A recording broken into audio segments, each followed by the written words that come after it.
Olá, como estão? Bem-vindos à Teórica 14 de Lapa.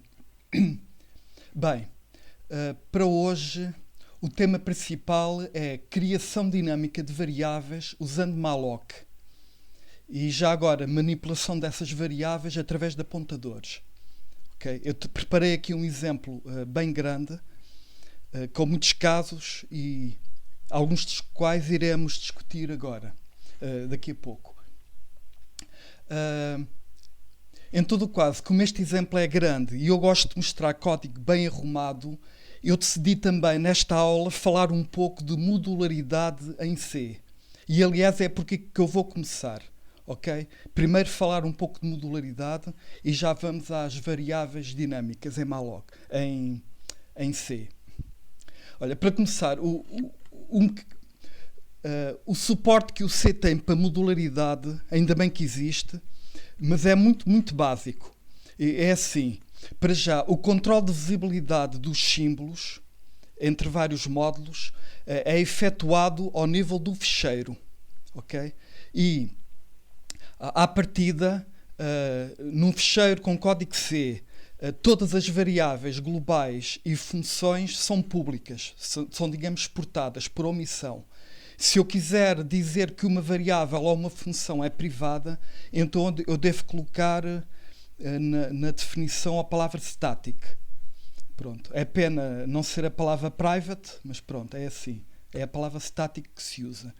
Entretanto, se eu a partir de um ficheiro quiser aceder a uma entidade pública de outro ficheiro, devo usar a palavra extern. Portanto, só há estas duas palavrinhas reservadas e com isto faz tudo. Reparem, por exemplo, eu ao escrever isto estou a manifestar o seguinte, estou a dizer, eu quero aceder a uma variável do tipo char chamada key que está definida noutro ficheiro. Porque se eu não puser a palavra extern, estou a defini-la localmente. Pronto. Ao pôr extern, estou a dizer que ela é externa. E neste caso é a mesma coisa para uma função. Repare, esta função nem sequer tem corpo. Portanto, a única hipótese era ser externo. Neste caso, curiosamente, até a palavra externo pode-se omitir. Quando eu tenho uma função sem corpo, o C assume que ela é externa. Mas estão a ver, estas são as regras do jogo com a modularidade em C. Agora, este é um mecanismo de relativo baixo nível e nós usamos este mecanismo de controle de visibilidade para fazer módulos como deve ser, de forma organizada, porque isto à partida não tem nenhuma organização especial. Agora, nós é que atuamos de uma maneira a impor a organização no código com base nestes mecanismos. O que nós fazemos na prática é o seguinte: para começar temos o ficheiro .c, com o código, as funções, as variáveis, e pode haver mais coisas, tipos, etc. E agora, aqui é que está, digamos, algo de especial. Cria-se um ficheiro .h com toda a informação do ficheiro .c que deve ser pública. Estou a ver, portanto, as declarações extern são colocadas neste ficheiro .h e agora, se eu, por exemplo, for cliente deste módulo, em vez de eu estar à mão a escrever extern isto, extern aquilo, não. Limite-me a fazer include do ficheiro .h. E está tudo dito. Que querem ver? Vamos ver aqui um exemplo. Para já não interessa muito a temática deste exemplo. Eu quero é mostrar como as coisas estão arrumadas. Para começar, olha, temos aqui, isto é o ficheiro .c, que tem uma sucessão de funções definidas. Por acaso não há nenhuma variável global, mas há muitas funções. E eu estou a ver que a maior parte delas é pública, porque não tem a palavra static atrás. Estou a ver, isto é tudo público. Mesmo a função, olha, há aqui duas estáticas, duas funções privadas, portanto, auxiliares, e está aqui outra função auxiliar, portanto, são privadas. Já agora reparem, o próprio ficheiro, por acaso este ficheiro chama-se linkedlist.c, inclui o seu próprio ficheiro .h. É importante fazer sempre isto, nem que seja por uma questão de validação. Estou a ver, imagina que eu no ficheiro .h escrevo um tipo incompatível com o tipo do .c. Assim o problema é detectado. Mas, por exemplo, o ponto C não tem nada de... Bem, o que tem de especial é que tudo o que é privado é indicado com static, número 1. Número 2, ele faz um include do .h respectivo. Agora ao fecheiro .h, o que é que ele tem? Bem, estão a ver, ele tem aqui a lista das funções exportadas. Eu podia ter posto aqui externa atrás de tudo, mas resolvi não pôr, porque como eu disse há bocado, no caso das funções é opcional. E agora, houve aqui outra coisa que eu decidi fazer, que foi definir no próprio fecheiro .h a definição de um tipo de dados. Não interessa agora o tipo em causa, mas o que é certo é que eu, ao definir o tipo de dados no fecheiro .h, ele vai ficar, neste caso, acessível no fecheiro .c, porque eu faço include. E nos clientes que fizerem também include o fecheiro .h, também vão ter acesso ao tipo de dados. Portanto, estão a ver. Para os tipos já não se aplicam as palavras reservadas extern e double. E só se aplica a entidades que tenham memória, digamos. Um tipo não tem a ver com isso. Um tipo, reparem, é um conceito de tempo de compilação. Em tempo de execução, o tipo desaparece. O que fica em tempo de execução e ocupa memória são as variáveis e as funções. Pronto, mas neste caso tenho. Agora, há aqui uma coisa. Este tipo é público. Estão a ver? Portanto, eu neste caso tenho um módulo que define um tipo, mas o tipo não é privado. Portanto, eu estou a revelar, apesar de eu estar, a ocultar a existência de algumas funções, eu neste caso decidi não ocultar o tipo de dados. E estão a ver, eu te pus aqui neste cabeçalho módulo aberto. Isto é um módulo aberto porque o tipo de dados não é oculto. Eu daqui a pouco direi como é que se faz um módulo fechado, ok?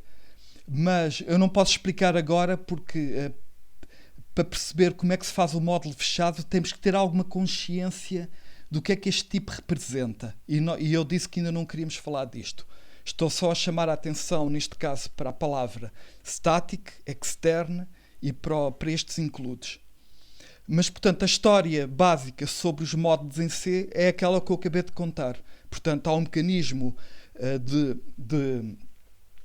que permite, ocultar nomes ao nível do fecheiro e eu, com base nesse mecanismo muito básico, eu consigo criar módulos em que até existe o conceito de interface. E eu posso separar a implementação de informação de interface.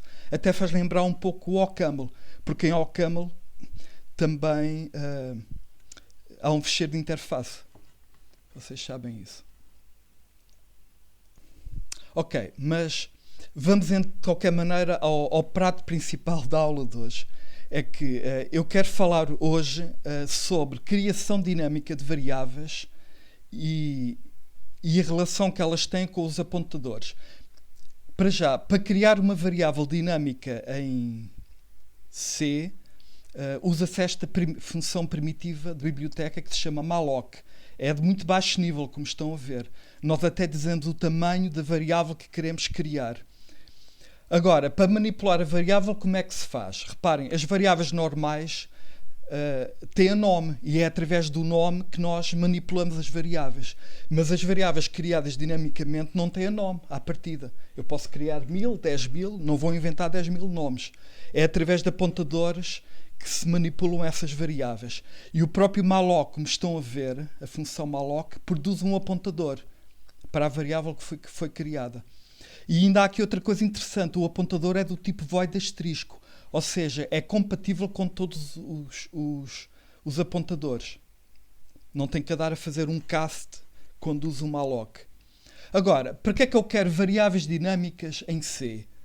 Olha, eu conheço basicamente duas razões para usar variáveis dinâmicas em C. Uma, para criar um vetor cujo tamanho não se pode prever à partida.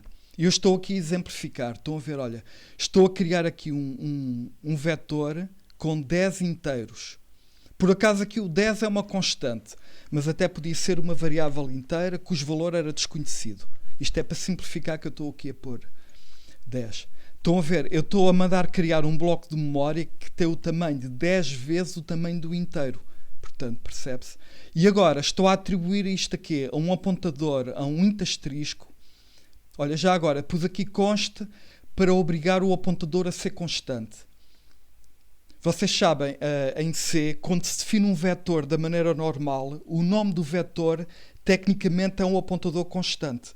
Eu estou aqui a tentar obter o mesmo efeito. Eu sei que estão a estranhar, se calhar, o sítio onde eu coloco a palavra conste, mas olha, o conste aplica-se ao asterisco que aparece antes. É a regra. Isto irá ser falado numa aula mais tarde. As regras do conste em C. Portanto, eu quero é que o apontador seja constante. Se eu pusesse a palavra conste no início, a zona de memória apontada é que era constante. E eu não quero isso. Portanto, eu quero ter um apontador A que aponta para o início do vetor. Eu não quero que ele mude de sítio. Eu quero que ele permaneça sempre a apontar para o início do vetor. Agora, eu quero que o conteúdo do vetor seja modificável. Por isso não pus ali conste atrás. Mas tudo bem. Pronto, é simples. Faz isto. O malloc cria o vetor com o tamanho que nós queremos. O A recebe o valor e a partir de agora o A é imutável, porque o A é um apontador para inteiro. Pronto. Outra razão para usar variáveis dinâmicas é quando queremos usar estruturas de dados dinâmicas, como listas, árvores, etc. Vocês sabem, quando temos uma lista, é normal o tamanho da lista, a lista crescer dinamicamente, com novos nós, e o mesmo para as árvores. E, portanto, como temos de criar dinamicamente novos nós, temos também de recorrer ao malloc.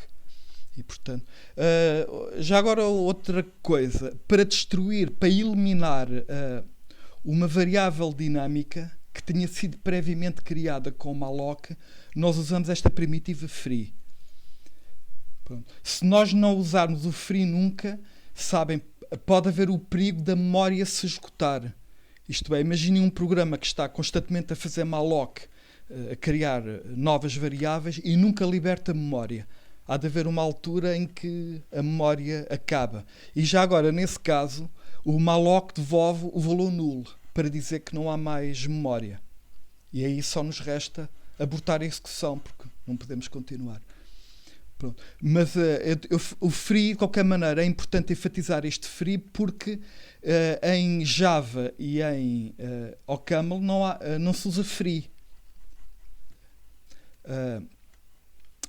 O que se passa é que essas linguagens têm um gestor de memória automático, coisa que não existe em C. Portanto, nós em C, quando temos consciência de que uma variável dinâmica já não é mais precisa, o normal será fazer o free. Por exemplo, se eu quiser libertar uma lista ligada, eu vou percorrer a lista e vou fazer free para todos os nós, um a um, para libertar a memória toda. Pronto. E isto são, estão a ver, os ingredientes básicos que temos para trabalhar com variáveis dinâmicas são mesmo muito poucos. Estão a ver, temos o malloc, o free e depois temos os apontadores. E sobre os apontadores também não há muito a dizer, porque as operações básicas dos apontadores são duas. É a desreferenciação, que se escreve com asterisco, e uma coisa que nem sequer precisamos aqui, provavelmente, é o i-comercial, que permite obter o endereço de uma variável normal. Nós aqui vamos criar variáveis dinamicamente. Estas não são variáveis normais, são variáveis dinâmicas, que já devolvem o apontador.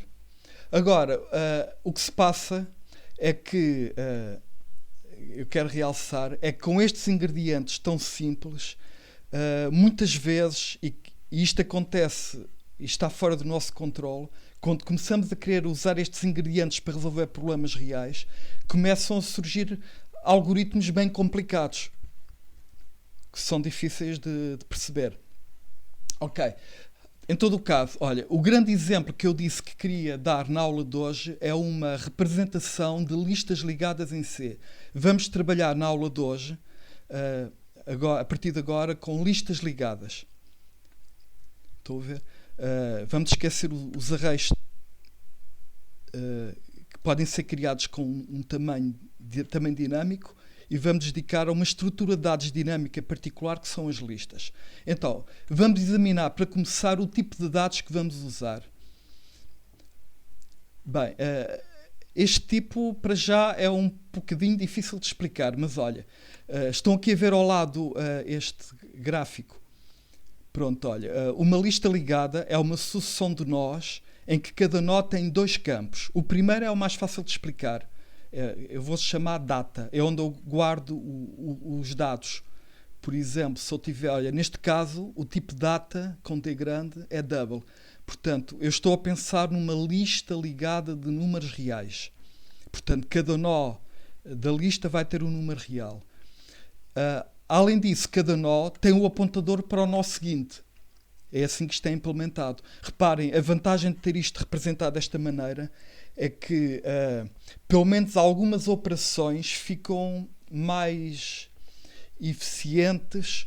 Por exemplo, se eu quiser intercalar um novo nó numa lista existente, basta-me criar a nova variável dinâmica e alterar 2 apontadores.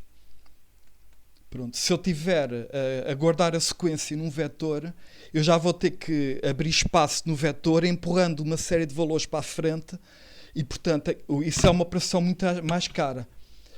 Pronto. As listas ligadas também têm operações que ficam mais lentas, mas há determinadas operações que ficam mais rápidas, e se elas forem muito frequentes, então vale mesmo a pena usar listas.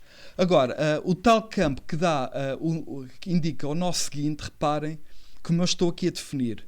Eu chamei-lhe next, por aqui tudo bem. O que pode parecer um pouco estranho é porque é que o tipo do next é struct node asterisco. Epá, isto é um bocadinho complicado de explicar, mas é assim. Historicamente, o typedef apareceu na linguagem C já há bastante tarde.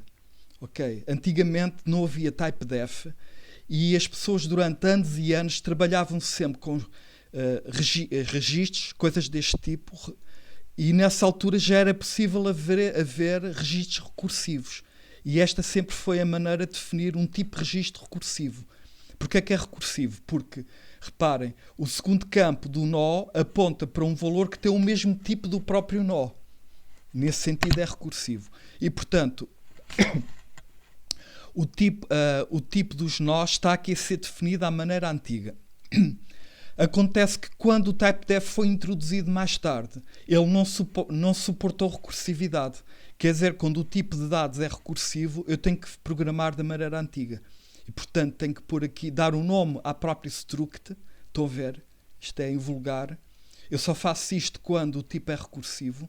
E agora o tipo struct node aparece aqui para poder ter recursividade. Pronto, isto é a história completa. É ser um pouco arcaico, mas não temos alternativa. E, portanto, eu penso que dá agora para perceber como é que é o tipo de dados. Portanto, cada nó tem 2 campos, um para guardar o valor, outro para guardar o seguinte. Ok, e agora o que é que nos resta fazer? Vamos olhar para algumas operações que eu já tinha aqui definidas. Olha, eu quero começar pela mais simples de todas. Uma função para achar o comprimento de uma lista.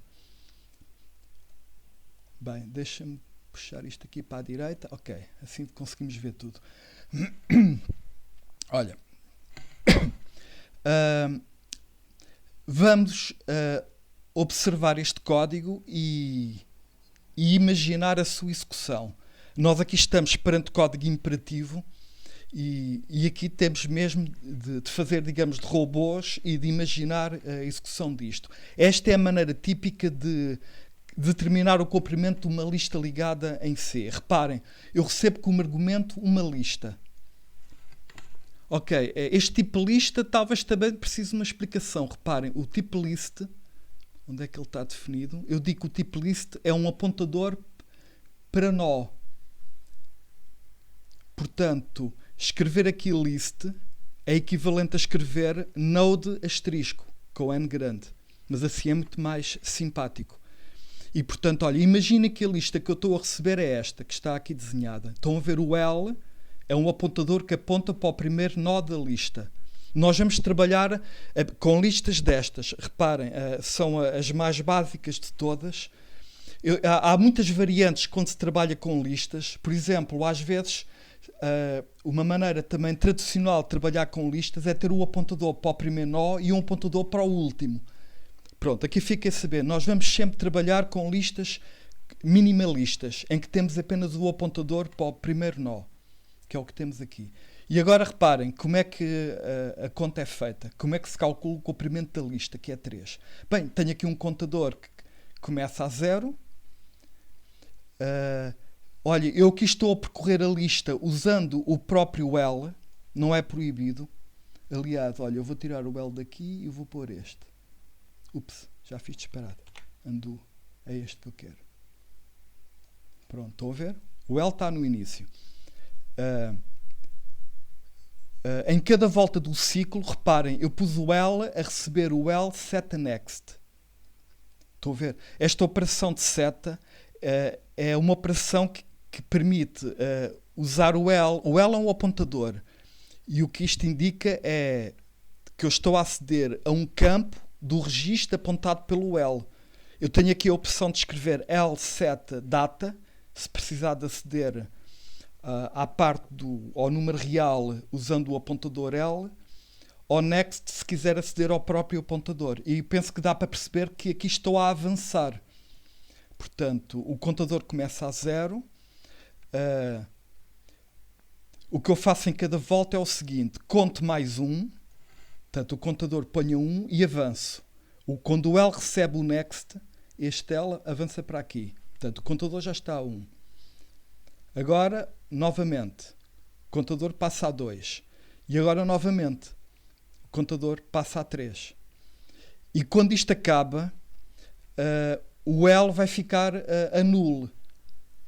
Isto é uma coisa que eu não disse, mas era de esperar, porque como o último nó não tem seguinte, obviamente o que se guarda aqui no campo next é a constante null, para dizer que não há mais nada. Graficamente é tradicional representar como esta diagonal. Pronto, isto até parece o símbolo do Deutsche Bank, não interessa. E portanto isto é um ciclo em que eu estou a percorrer, é um ciclo típico das listas, em que eu estou a percorrer a lista usando um apontador auxiliar. E reparem, o ciclo prossegue enquanto o L não chegou ao null. Portanto, quando o ciclo acabar, reparem bem, o L fica mesmo a valer null. E, portanto, eu já deixei a lista toda para trás. Portanto, há muitas funções que se programam neste estilo. Pronto. Agora uma outra, porque eu tenho aqui um ponto. Olha, imaginem outra operação que é, agora, eu quero, dado put attend, estão a ver o nome? Dado uma lista L, ok, vamos usar a mesma lista, e um valor novo, eu quero colocar um novo nó no fim da lista. Pronto. Aqui o meu ponto, este exercício interessa-me porquê? Porque o meu ponto é que nós, para chegar ao fim da lista, para conseguir colocar um novo nó no fim da lista, temos de percorrer a lista até o fim.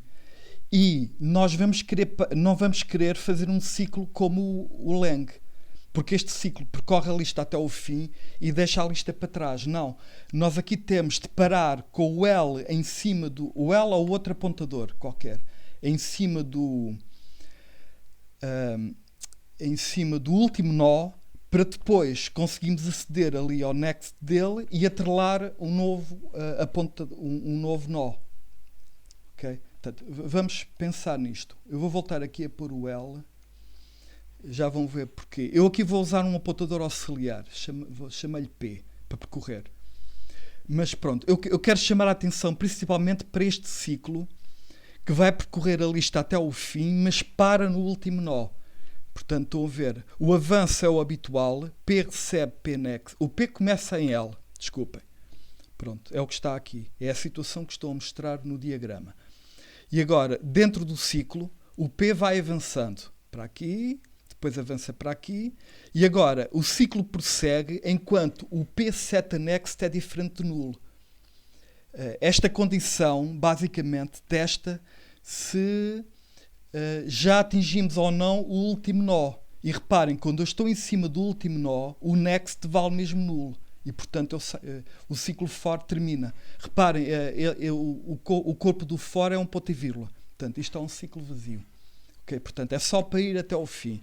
E agora que cheguei ao fim da lista, então posso atrelar o novo nó. Estão a ver? Eu crio um novo nó. Por acaso, pronto, esta função não a vimos, mas já vamos ver. E ponho o novo nó.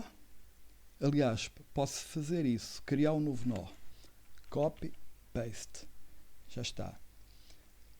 E agora o que eu faço é... deixa-me ver como é que eu faço isto aqui. Talvez assim. Não é isto. Enganei-me. O que era este?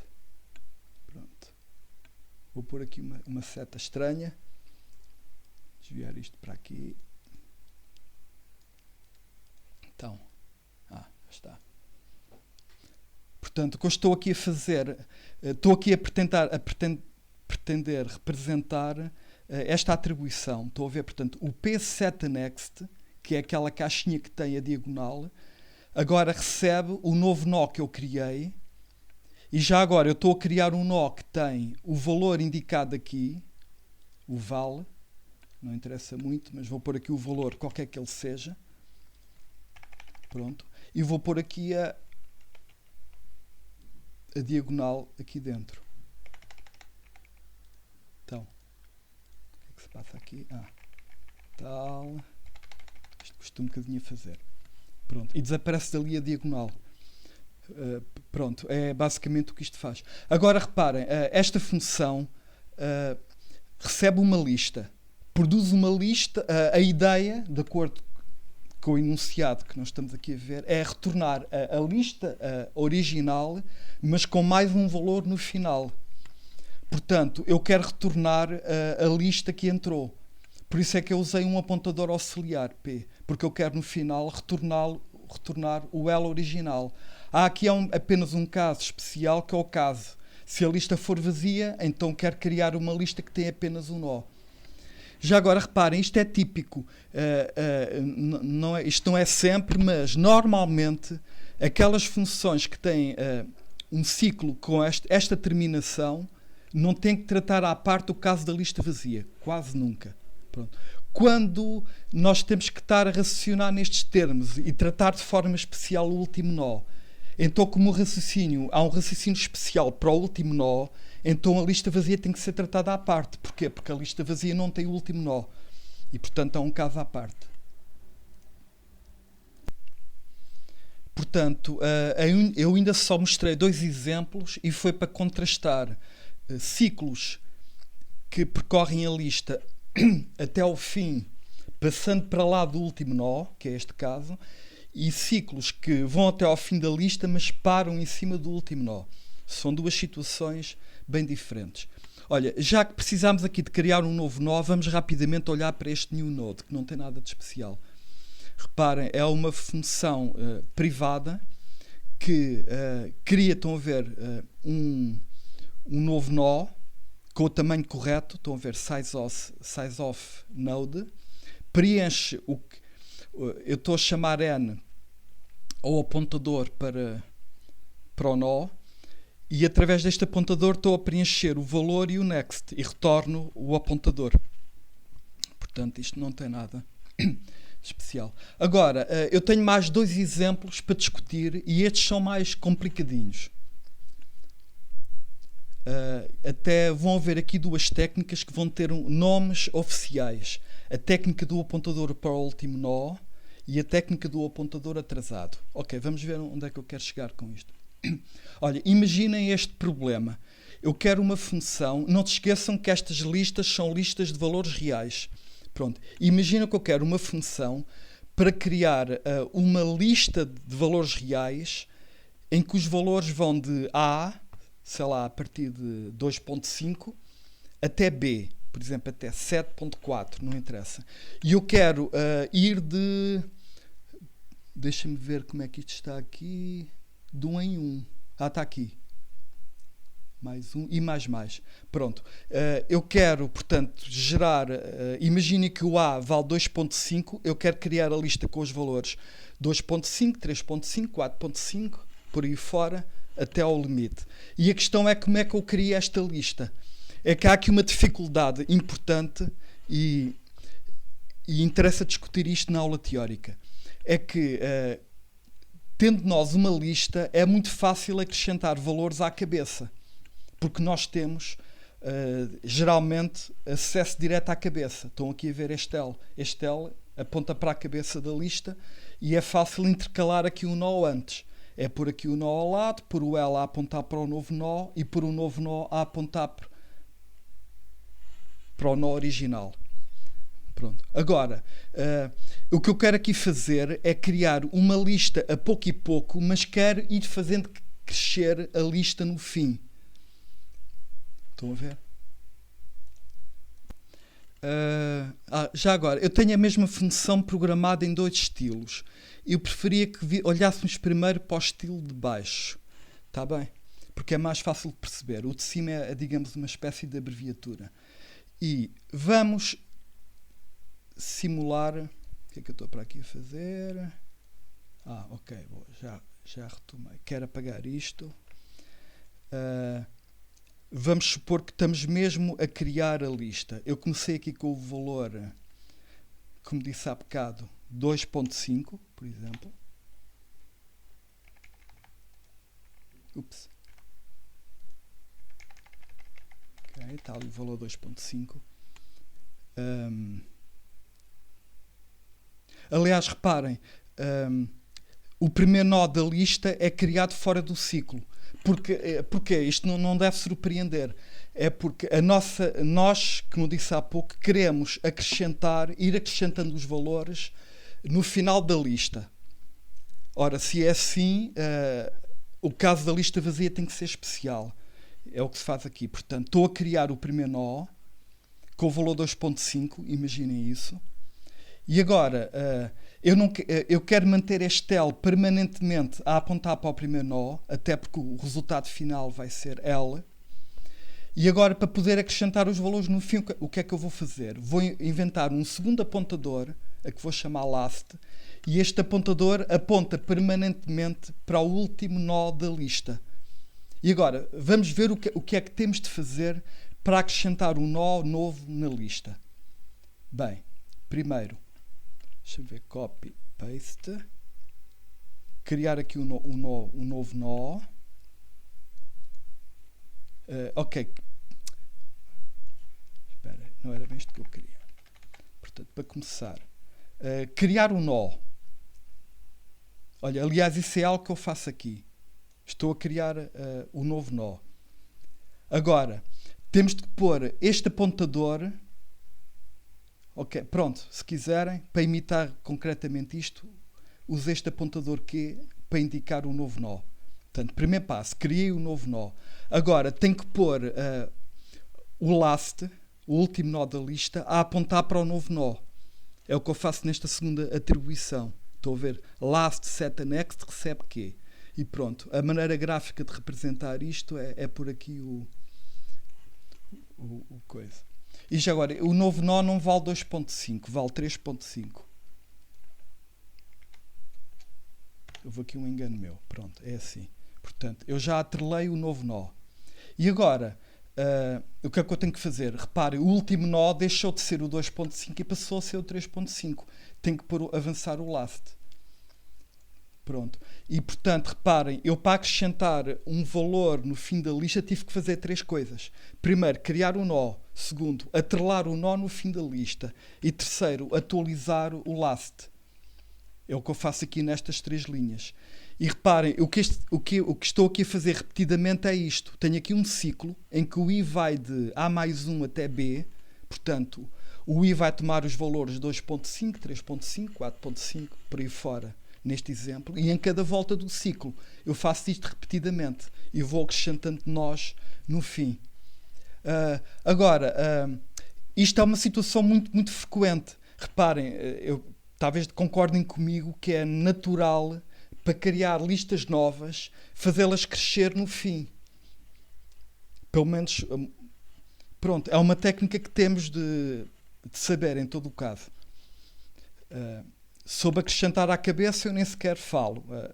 disso. Agora, acrescentar no fim não é nada trivial e digamos, há aqui um padrão de código que praticamente vale a pena decorar. Estão a ver? É uma situação muito frequente esta de criar novas listas e a lista, muitas vezes, convém-nos criar a lista por ordem. E imagina que eu quero, por exemplo, duplicar uma lista, copiar uma lista. Pronto, eu certamente vou percorrer a lista original pela ordem natural e eu vou querer criar a nova lista pela mesma ordem, ou seja, tem de ir acrescentando no fim. Mas são inúmeros os exemplos. E eu quero chamar a atenção ao seguinte, que estas 3 linhas podem ser abreviadas desta maneira. Estão aqui 2 atribuições na mesma linha e reparem, as atribuições são efetuadas da direita para a esquerda. E como isto é código que vale a pena decorar, pronto, quem quiser pode fazer como em baixo, como está em baixo, vale 100%. Mas a maneira de cima eu acho que é simpática e vale a pena decorar. Reparem, a atribuição lê-se do fim para o princípio. Portanto, estão a ver, estamos a criar um novo nó, estamos a atribuir ao last set next, em primeiro lugar, e depois desta atribuição ter sido feita, isto devolve o próprio apontador, que fica no next, e este novo apontador fica no last. Felizmente que aqui não há dúvidas sobre a ordem. O C é claro nisto. As atribuições são da direita para a esquerda. E, portanto, isto tem exatamente o mesmo efeito aqui de baixo. Eu estou muito habituado a escrever este tipo de código e geralmente escrevo isto quase sem pensar. Mas devemos pensar e perceber bem isto. Portanto, olha, esta técnica é tão importante que eu dei-lhe aqui um nome oficial. Vamos chamar a isto técnica do apontador para o último nó. Estão a ver?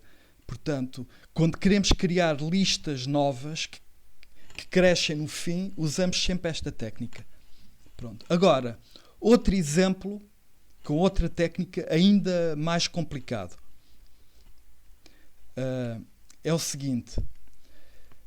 Está aqui já o problema resolvido, mas era mais interessante discutir isto primeiro abstratamente, sem olhar para código. É melhor por aqui a descrição. Olha, é assim. Imaginem, vamos ver um exemplo que eu tenho uma lista destas, uma lista ligada. Ela continua, portanto, tem mais nós. Aqui até pode estar, por exemplo... Então, o 4. Deixa-me pôr a setinha. A maneira mais prática é fazer copy-paste. Ups. Olha, ficou mais curta, mas... Pronto.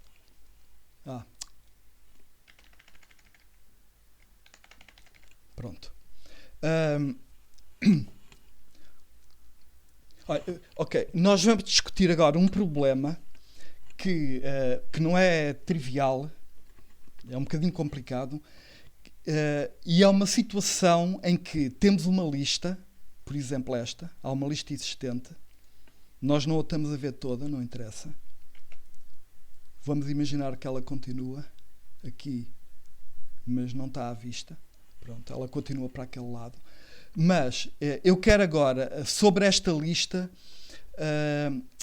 acrescentar novos nós ou retirar nós. Acrescentar ou retirar nós, por algum motivo. Estão a ver a ideia?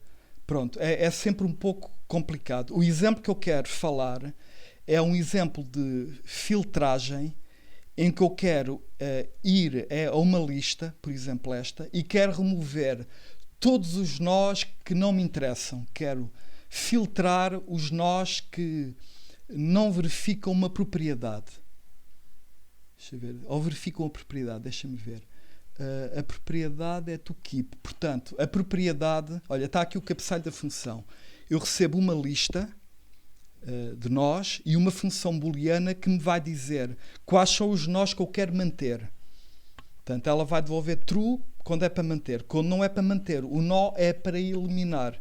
E a questão é como é que nós atuamos nesta situação que não é simples. Querem ver? A dificuldade disto está no seguinte ponto. Isto vai ser a técnica do apontador atrasado. Imagina que eu estou a percorrer a lista com o apontador auxiliar.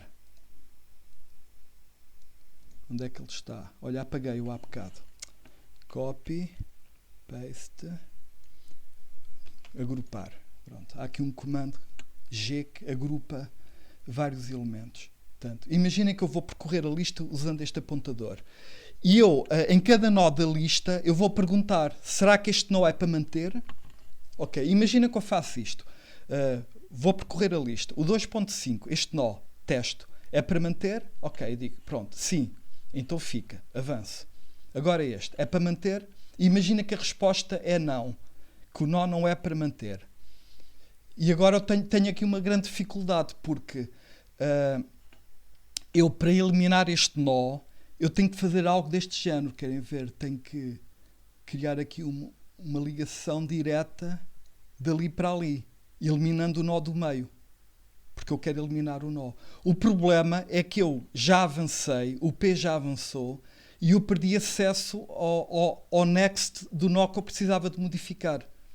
Estão a ver? É este o problema, não é mais nada do que isto. É esta a questão difícil que eu quero discutir. Portanto, também não é assim nada dramático. Temos de arranjar uma solução para este problema, que é, eu quando estou a testar se o nó é para ficar ou não, caso o nó seja para remover, eu já avancei, infelizmente, e já perdi acesso ao next que eu precisava de alterar.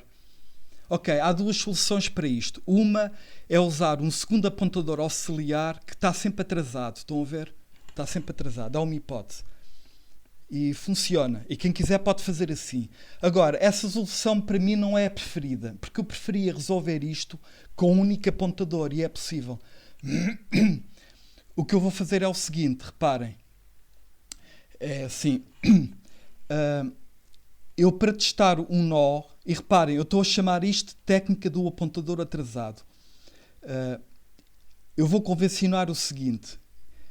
Eu, quando quero testar um nó, usando este apontador, eu não testo o nó corrente, eu testo sempre o nó seguinte. Estão a ver? Portanto, eu estando nesta situação, eu vou testar não o P7 Next, não o P direto, mas o P Next. Pronto. Vou mesmo aplicar a tal função, como é que ela se chama? To keep, não ao P, mas ao P Next. Estão a ver? E agora eu tenho todo o controle nas minhas mãos, porque se o P Next for para manter, tudo bem. Mantém-se e eu avanço para ele. Para aqui. Se aquele não for para manter, agora eu consigo fazer aquilo que eu pretendia. Ponho esta seta a apontar para o seguinte, isto é, ponho o P7 Next a receber o P7 Next, seta Next. Pronto, copio dali para ali. E agora posso libertar este nó, fazer o free dele. Portanto, isto é a essência da questão que eu quero discutir. Nós, quando queremos dinamicamente, numa lista existente, adicionar ou remover nós, para conseguirmos fazer a adição e remoção, temos que estar sempre na posição atrás do nó que tem hipótese de ser removido. Ou então pode haver a hipótese de haver uma inserção à frente. Eu, para inserir à frente, também tenho que estar aqui atrás. Então vamos ver o código. Onde é que está? Agora que eu contei a história toda. Portanto, aqui... bem, eu não contei a história toda, mas basicamente aqui, deixa-me ver, está a ser usado... Ok, está a ser usado o próprio L, mas isto não nos deve deixar afetar. Vamos ver o pormenor concreto da remoção do nó. Portanto, cá está, é isto. Eu testo não o L corrente, mas o next. Portanto, testa à distância. Digamos como se fosse com o braço esticado. Eu estou aqui e estou preocupado não com o 2.5, mas é com o 3.5 à distância. Se este for para manter, simplesmente avanço. Não interessa. Aqui é L, ali é P, vai dar ao mesmo. Avanço. Se não for para manter, eu quero que examinemos com pormenor isto. Olha, eu coloco um novo apontador. Deixa-me ver. copy, paste, a apontar para ali. Vou chamar este apontador dela. Portanto, eu tomei aqui nota do seguinte: este nó é para remover. Reparem, eu estou aqui, espreitei para o 3.5 à distância, porque eu escrevi L, set a next, set a data. Portanto, com o braço, digamos, esticado. Cheguei lá. Cheguei à conclusão, neste caso, que é mesmo para remover. Portanto, eu tomo nota aqui para começar, tenho um apontador que aponta para o nó que é para eliminar. Portanto, copiei para o del o L set a next, este apontador aqui. Copiei para o del. Pronto, e está aqui, indicado. Ponto número 1. Agora criei aquele, digamos, curto-circuito. Pus o L set a next a receber o L set a next, set a next. Ele avança para ali. E agora posso fazer o free do del. E este nó desaparece. E já agora, também o valor. E estas setas também desaparecem. Agora, eu quero chamar a atenção para uma coisa. Foi muito importante termos definido esta variável auxiliar. Porque, querem ver, é muito fácil aqui cometer erros. Imagina que eu tinha decidido imediatamente, em primeiro lugar, logo na primeira linha, fazer o free do nó. Ora, ao fazer o free deste nó, sabem, temos de contar com isto. A memória do nó pode ser reescrita. O gestor de memória, muitas vezes, usa a própria zona, os dados do nó, guarda lá a informação de controle do gestor de memória. Portanto, eu ao fazer imediatamente o free do nó, estava na contingência de perder o valor do next e depois corria tudo mal. Portanto, reparem bem, eu tive o cuidado primeiro de guardar um apontador para o nó a apagar, só para não me esquecer que este nó é para apagar. Estou só a adiar o apagamento. Pronto, para começar. Agora, enquanto o nó ainda está vivo, digamos, vou buscar o next. Pronto, e uso. E agora que já terei do nó tudo o que queria, agora apago o nó. Portanto, isto foi tudo importante. Agora, ok, espero que tenha sido percebido esta técnica de meter... Eu chamei isto a técnica do apontador atrasado, porque este P vai sempre uma posição atrasada relativamente ao nó em que estamos a pensar. Pronto, isto é a parte mais importante da técnica. Mas agora, há uma segunda parte que vou discutir agora a seguir, que é o problema. É o seguinte problema. Mas... vou colocar a seguinte questão. Se a ideia é o P está sempre a indicar um nó atrasado, então como é que eu trato do primeiro nó da lista? Estou a ver? Porque o primeiro nó da lista não tem nó anterior. Estou a ver? É um caso à parte. Sabem, há duas técnicas que eu posso usar. Posso tratar o primeiro nó da lista à parte. Se nós experimentarmos isto, daqui a bocado talvez diga mais qualquer coisa sobre isto, veremos que é um bocado desagradável, porque há muito código que tem que ser repetido no caso do tratamento do primeiro nó. A grande técnica que se pode usar para resolver este problema é um ovo de Colombo, se quiserem. Deixem primeiro apagar isto só para... Pronto. Que é o seguinte. É assim... se eu estou a raciocinar em termos de um apontador atrasado, ninguém me proíbe de inventar um novo nó artificial. Isto é completamente artificial. Pronto. Vou inventar aqui um novo nó. O valor que aqui está dentro nem sequer interessa. Não vou olhar para ele. E agora o que é que eu faço? Posso pôr o L a apontar para este nó. E vou pôr este nó a apontar para... não é esta seta que eu quero a redondinha, penso que dá mais jeito aqui. Pronto. Repare, parece que quase que fiz batota, mas pronto. Simplesmente inventei um novo nó, que pus aqui à cabeça, e agora fiquei com o problema resolvido, porque eu não vou olhar sequer para este nó. Eu estou apenas a preparar terreno para o ciclo que eu já programei, este while, que trata a lista, agora que funcionava só do segundo nó em diante, agora também funciona do primeiro nó em diante, porque o primeiro nó passou a ser o segundo. Pronto. E já agora este nó, que eu chamei aqui dummy, ele pode ser criado com o malloc. Pronto, e tudo bem. Neste caso eu crio o nó com o malloc, atrelo o nó no início, faço o processamento que eu desejo e no final não posso esquecer de fazer o free dele. Pronto. Agora, eu aqui estou a fazer algo ainda de melhor. Este nó, em vez de ser criado como variável dinâmica, eu estou a criá-lo mesmo como uma variável normal. Estão a ver? Reparem bem no que eu estou aqui a fazer. Estou a criar um node que tem estes dois campos como variável local. Pronto. Pus o next do dummy a apontar para o L, é esta seta aqui, estão a ver? Preenchi. E pus o L a receber o endereço do dummy. Portanto, estou aqui a montar este esquema todo de partida. Pronto. A partir de agora, o ciclo que estava aqui a pensar do segundo nó em diante passou a funcionar do primeiro nó em diante. Ele vai até o fim e agora, para acabar, pronto, eu não posso esquecer de fazer isto. Eu não preciso não posso fazer sequer o free deste nó, porque ele não foi criado com malloc, é proibido.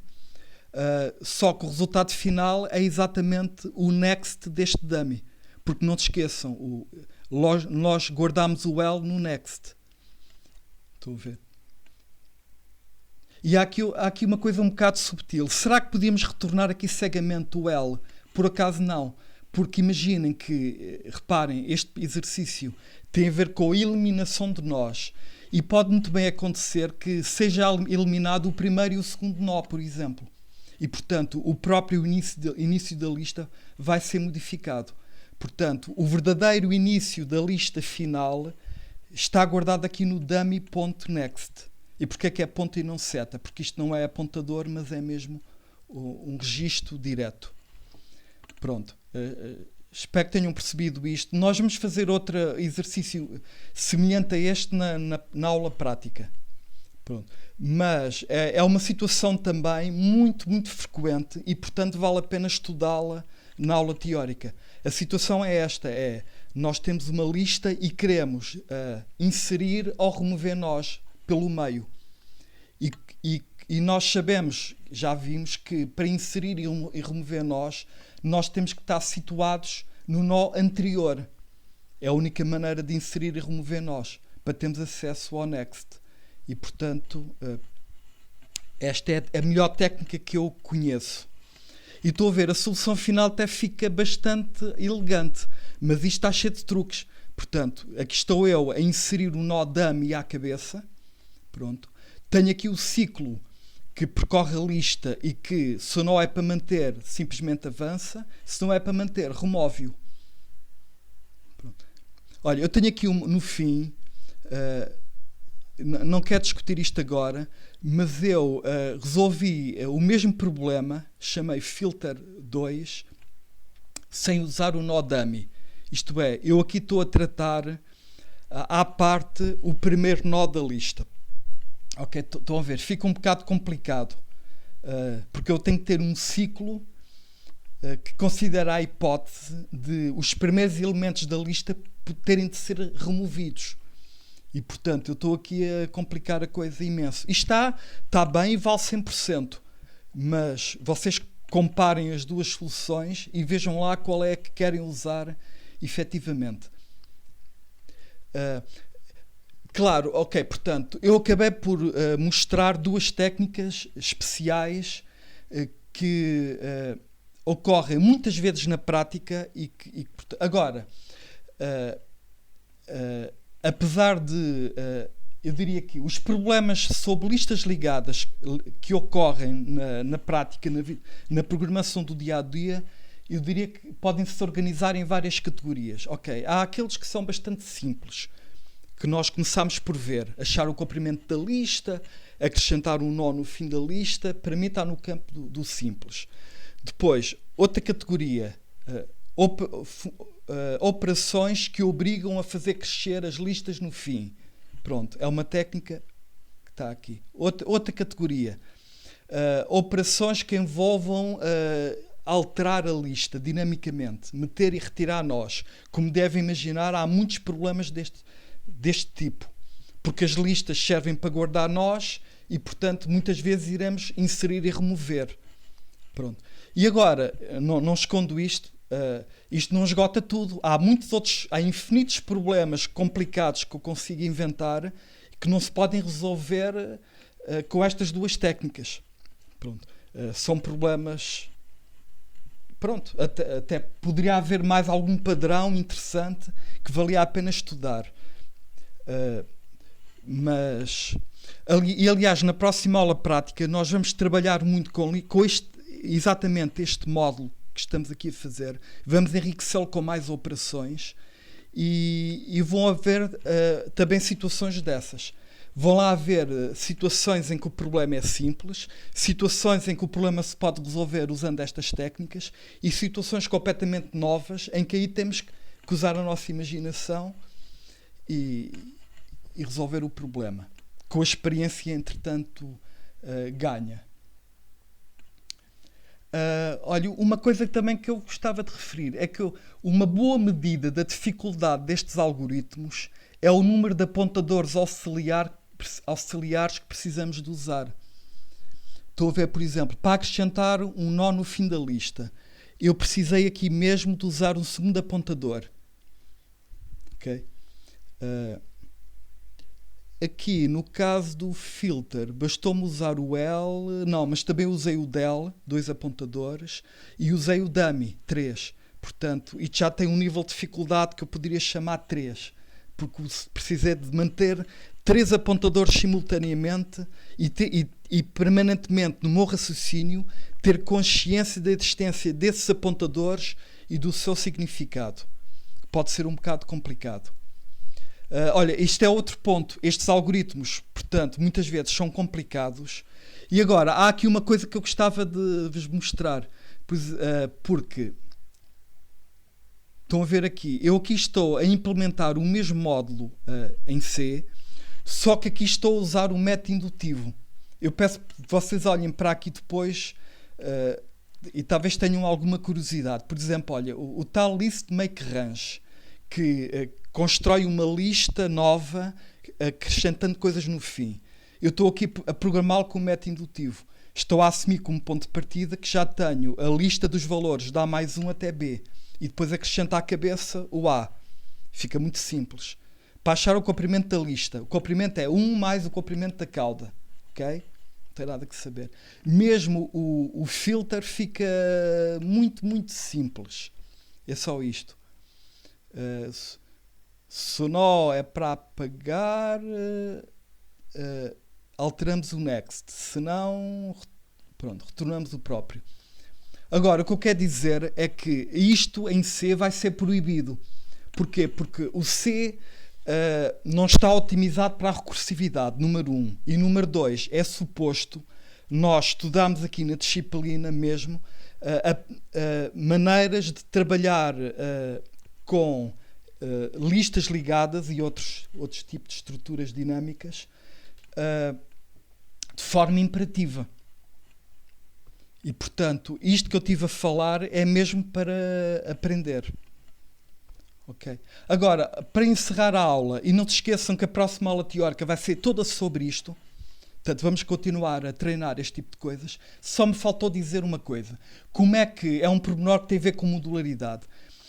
Eu vou recordar, há bocado quando eu defini o módulo linked list, que tem 2 ficheiros, um .h e um .c, eu disse que o tipo de dados, o tipo que representa os nós é um tipo público e coloquei-o aqui na zona pública. Como é que nós em C conseguimos tornar este tipo privado? Ok, olha, isto depende do mecanismo do C, que é um bocadinho obscuro, pouca gente conhece, apesar de estar previsto, mas é um mecanismo que sempre existiu, desde as origens do C, que funciona assim. Reparem bem, isto vai parecer um bocado bom demais, magia. É que, olha, eu no ficheiro .h limitei-me a dizer que o tipo list é um apontador para um struct node e eu não digo aqui o que é o struct node. Portanto, o C não dá erro. Eu estou aqui a referir um tipo, okay, que ainda não é conhecido e o C aceita isto. Ele aceita isto porque se trata aqui agora de um apontador e o C sabe o tamanho dos apontadores. Os apontadores têm sempre todos o mesmo tamanho, em número de bits. Portanto, o compilador de C sabe perfeitamente o tamanho das variáveis do tipo list. E, portanto, ele aceita isto. Agora, claro, usando eu fora do tipo de dados, no cliente, se eu quiser aceder ao campo data ou ao campo next, vou ter erro. Porque o cliente só conhece o ponto H e desconhece completamente a estrutura do node. O que eu faço é, no ponto C, além de manter todo o fecheiro original, acrescento a definição do struct node. Só isto. Portanto, a única coisa que eu fiz foi transferir a definição do tipo struct node para dentro do fecheiro.c, mantendo aqui fora este cabeçalho. E isto, felizmente, funciona em C. Se não funcionasse também, veríamos com esta inconveniência. Mas aqui temos a situação ideal, isto é, o próprio compilador garante que o cliente não acede à representação interna. Portanto, observem bem isto. Isto, a primeira vez que se vê é estranho, mas pronto, se vos disserem que isto funciona, e vocês iremos testar isto na próxima aula prática, veremos que isto funciona perfeitamente. E portanto, isto é ótimo, é uma grande felicidade o C ter um mecanismo que permite realmente fazer módulos opacos, em que a representação dos dados é oculta. Claro que isto só funciona com structs, também atenção. Portanto, se eu quiser fazer um tipo opaco em C, tenho que usar um registro, um struct. Mas ainda bem que existe. E estamos falados e, portanto, na próxima aula prática eu irei pegar neste código todo e vamos fazer mais exercícios sobre listas ligadas.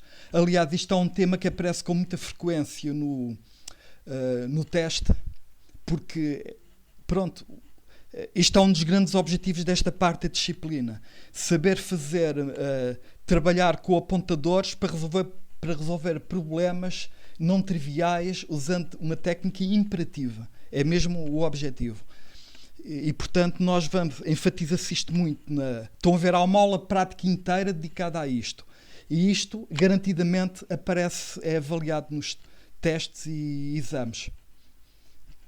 Pronto. Então, vou acabar. Um bom resto de dia. E, entretanto, podem até ir olhando para a aula prática para pensar como é que aqueles problemas se resolvem. Seria uma boa ideia. Pronto. Então, mas bom resto de dia. Vou acabar. Obrigado.